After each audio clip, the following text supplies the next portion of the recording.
Okay, so we will learn today how to predict share prices for the future. We will download live data and we will try and predict the prices for one of the stocks for next few days. So let's just get started. The first block that you see here in the code is primarily for data read and visualization. So the important here is the Yahoo API on the Pandas data reader that basically can extract data for the last several months and years, and we have specified which stocks to download data for. So that's Apple, Amazon, Microsoft, and Google, and we're trying to download the data for last 1 year. So you will see the end date is today and the start date is 1 year from today's date, 1 year before from today's date. So we are trying to download data for about a year. Let's try that.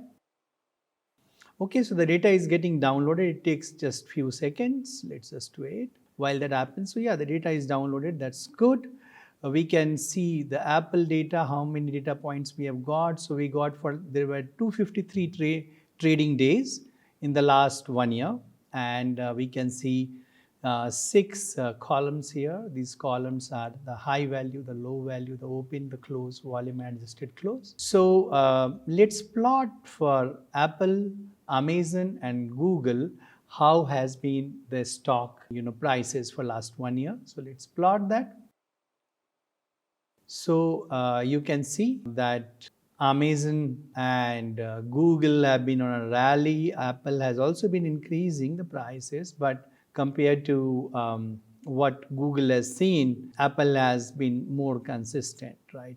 So and we can look more closely at the Apple stock, and we see that for the last 1 year, it increased from a price of $110 on to $145, $150, right?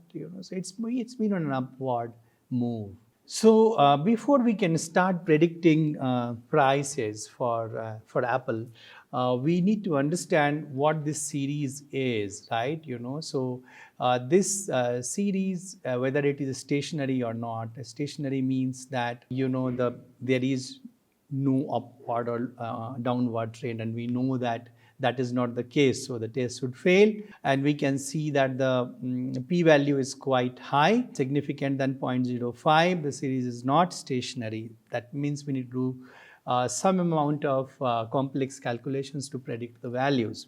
Now we will take a quick break and understand what ARIMA is. So we pause now and we'll just look at how ARIMA works.